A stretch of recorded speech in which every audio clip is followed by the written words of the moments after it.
Welcome to TecHype, a show where we debunk misunderstandings around emerging technologies, debate the real benefits and risks, and explore technical and policy strategies that will allow us to harness emerging technologies for good. I'm your host, Brandie Nonnecke. In this episode, we're on location in Las Vegas, attending the EDUCAUSE conference, where we're talking about AI, friend or foe, to higher education. In this episode, we sit down with two experts, one individual from UC San Diego, who gives us insight into how the university is harnessing this emerging technology to benefit its campus, and another, a senior researcher from EDUCAUSE, who recently led a research report looking at the benefits and risks of AI in higher education and how faculty, staff, and students really feel about it. I'm Vince Kellen, CIO here at UC San Diego. I've been at UC San Diego about just under 8 years now. Okay.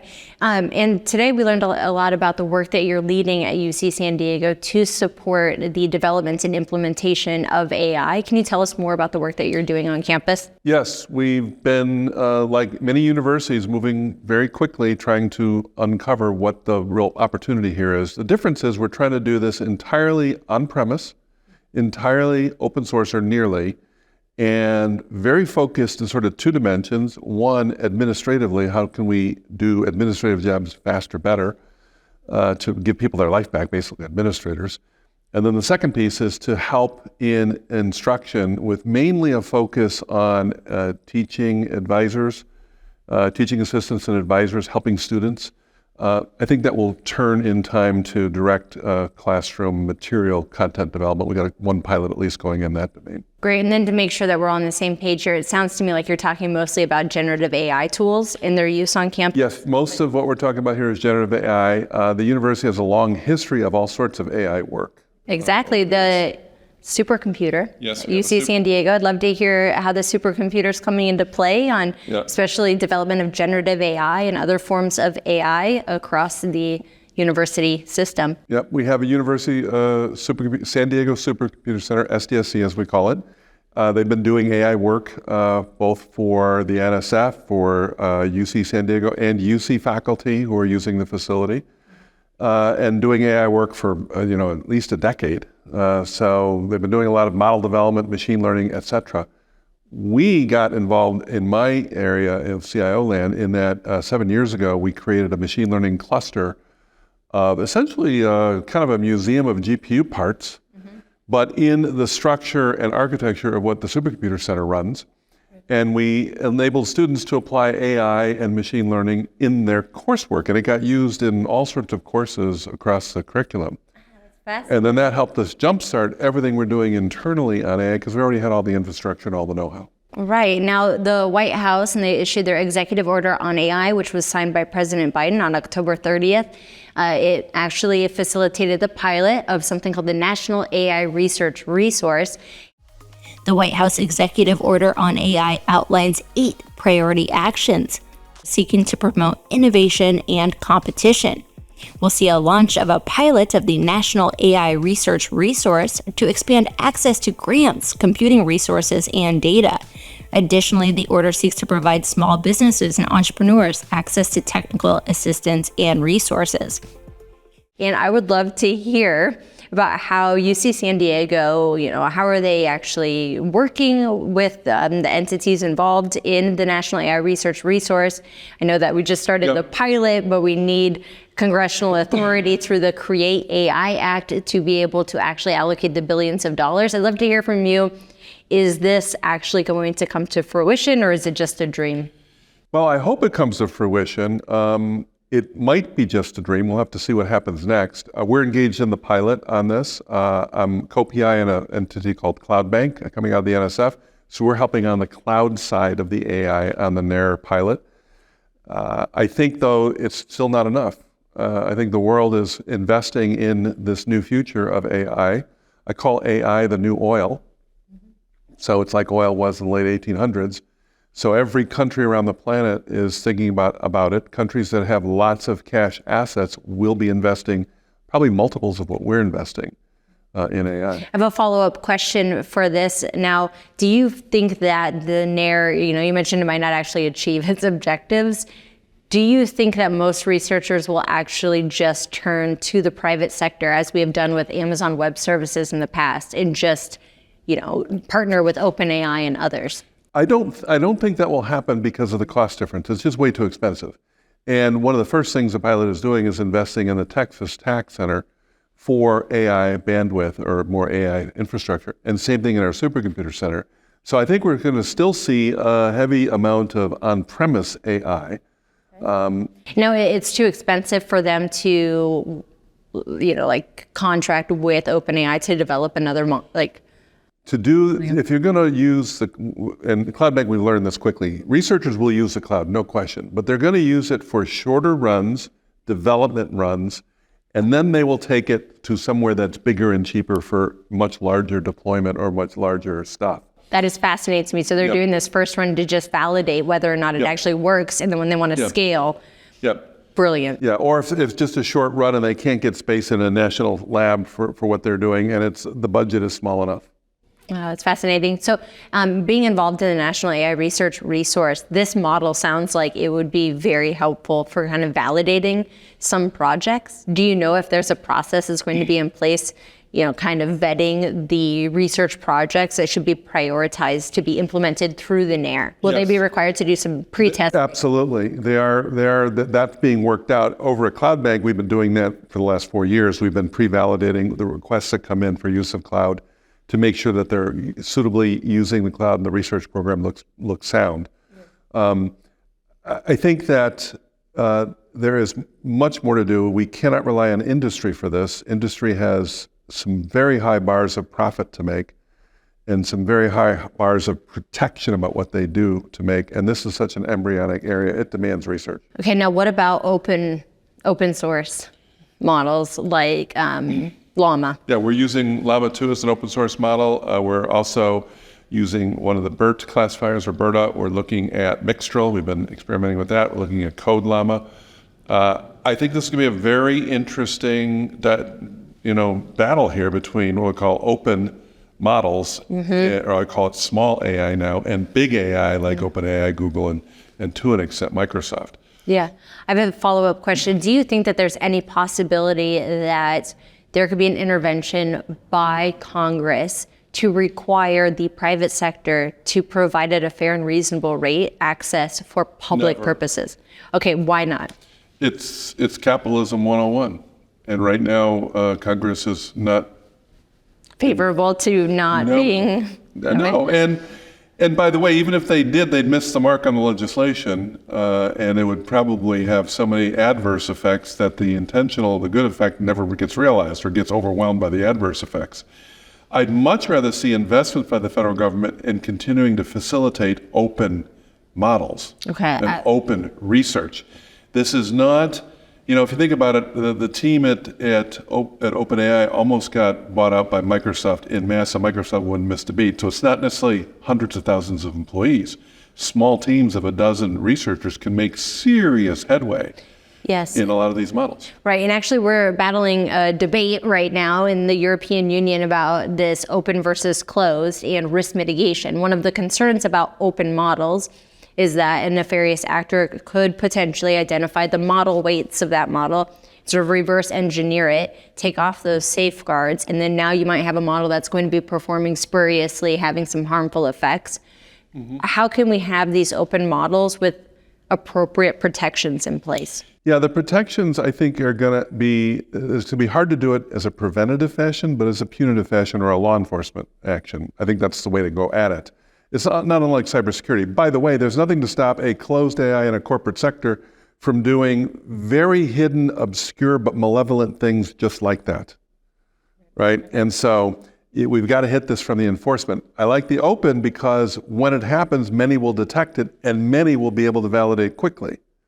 So what we've learned could be the benefit of these. What we've learned in cybersecurity, the more you make this open, the more that multiple people can validate, challenge. You get black hats and white hats going at it hard, and it just accelerates the discovery process.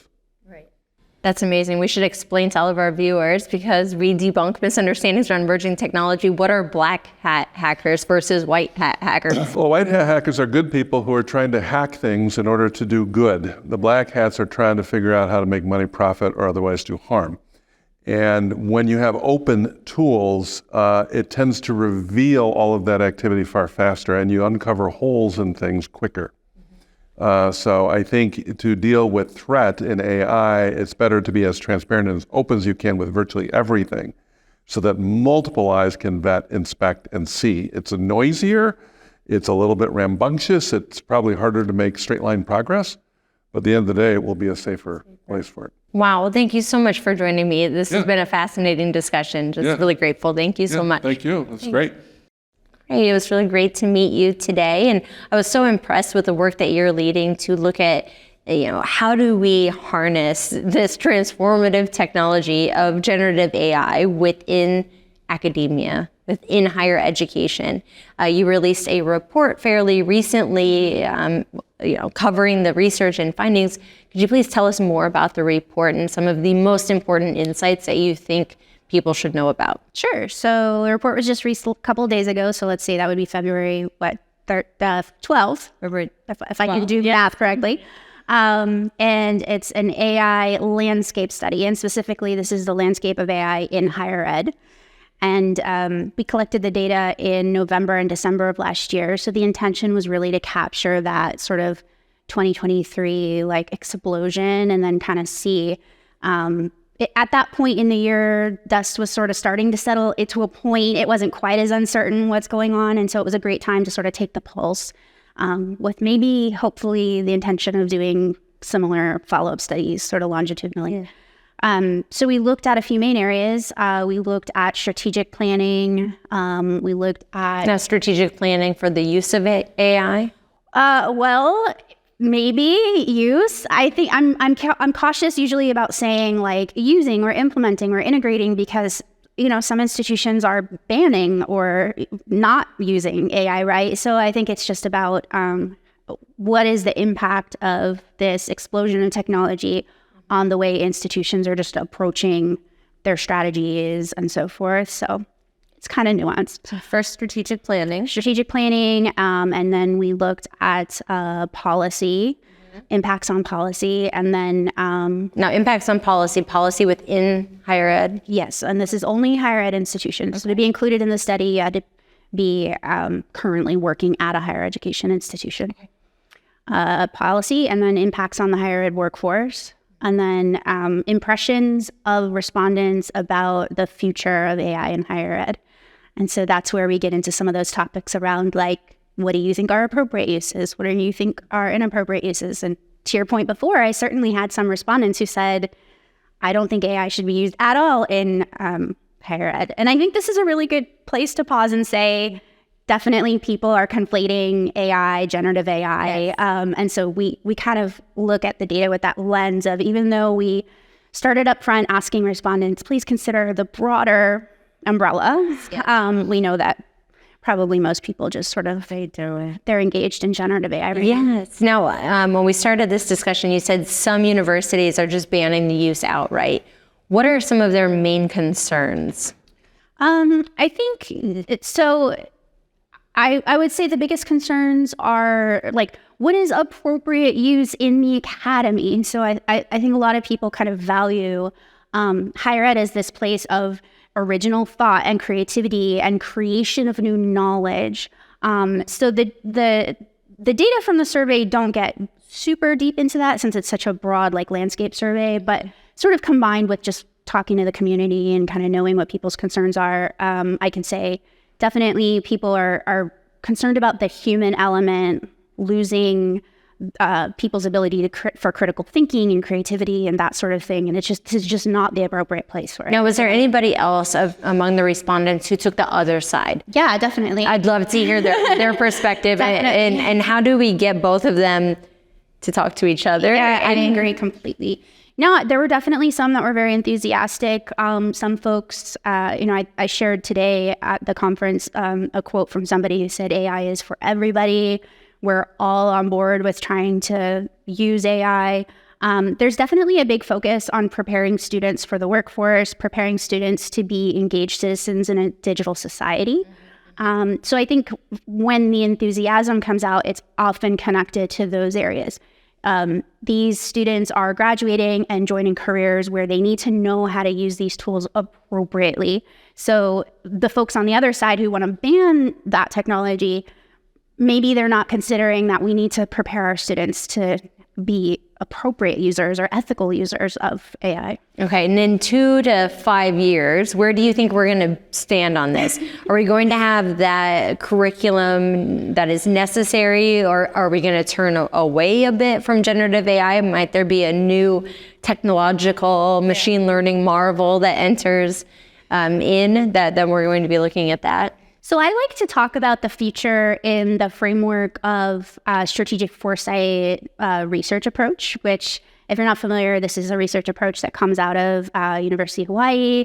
And it's a way to kind of look at data today to make not predictions, but sort of these projections of potential futures. So whenever someone asks me about the future, I'll usually give you like 3 or 4 answers because I think, no one can predict the future, but we can see kind of potential corners of that future universe. Where might things go?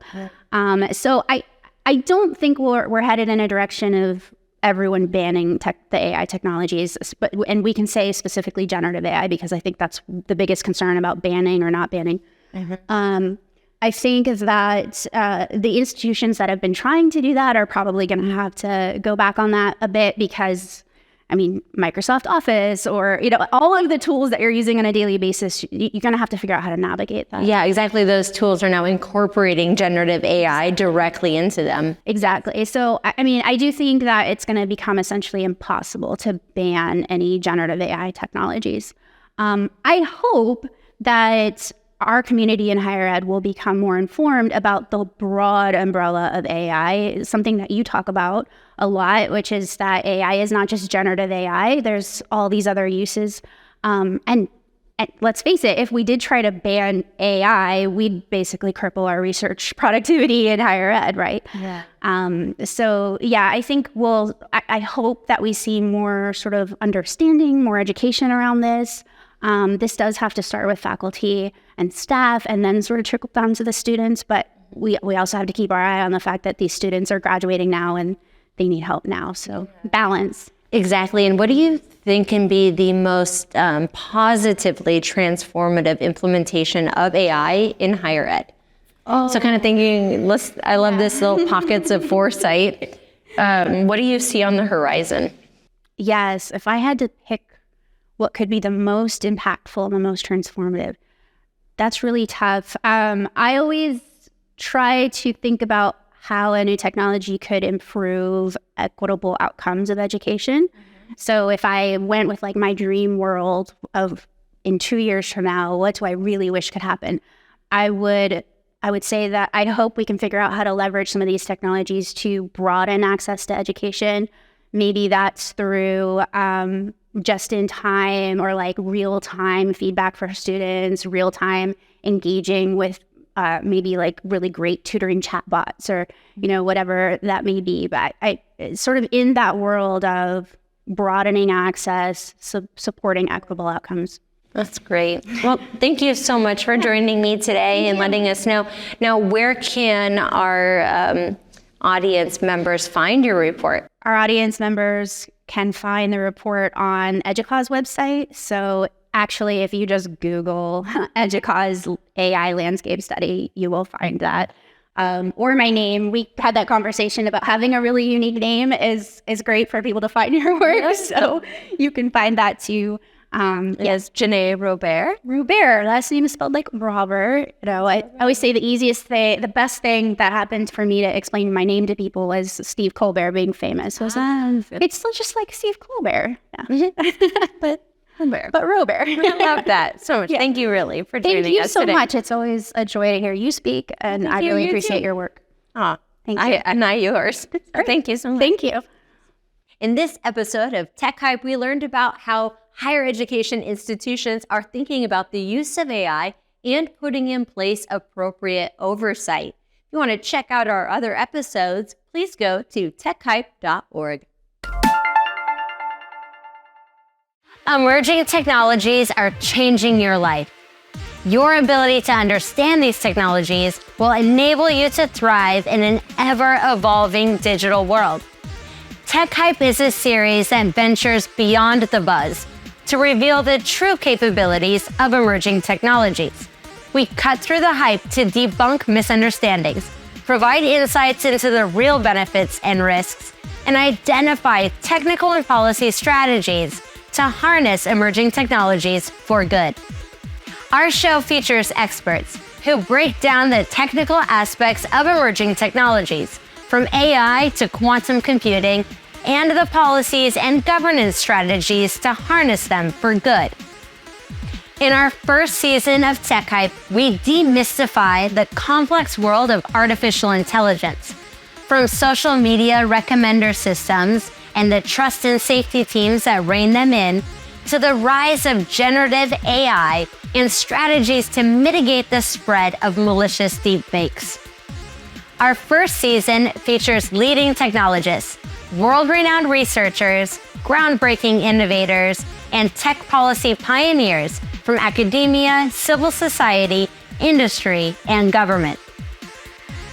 UC Berkeley professor Stuart Russell, one of Time's 100 most influential people in AI, explains the true capabilities of artificial intelligence and how it can be responsibly used to better our lives.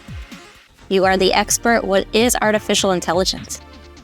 So I think everyone understands it's about making machines behave intelligently. And that dream actually goes back thousands of years. You can even find Aristotle talking about fully automated musical instruments that play themselves and things like that. OpenAI, the tech juggernaut behind ChatGPT, is in chaos. On Friday, November 17th, OpenAI's board announced it had voted to remove its visionary CEO, Sam Altman.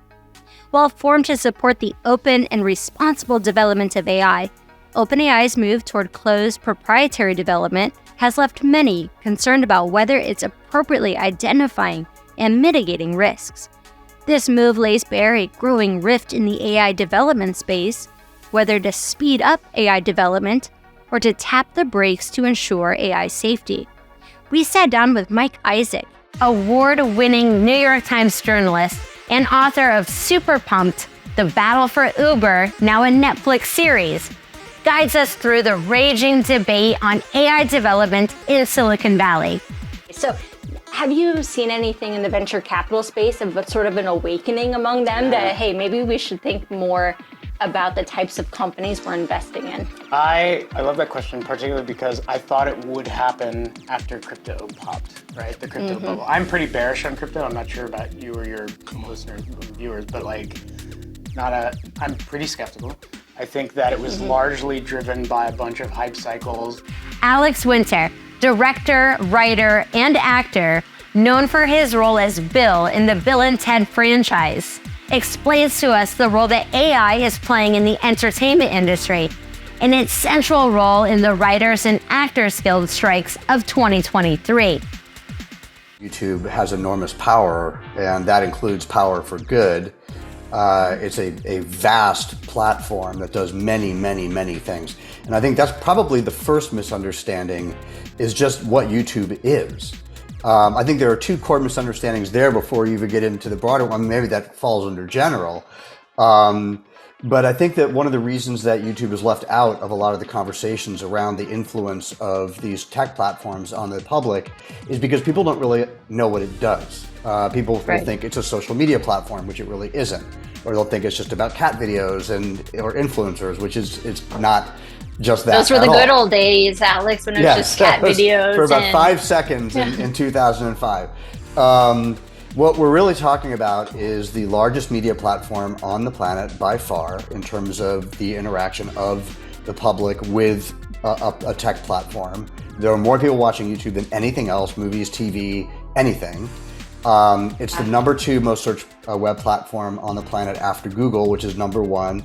Both of these are owned by Google. So you have one giant tech monopoly that is controlling most of the web traffic and certainly controlling most of the eyeballs on the planet.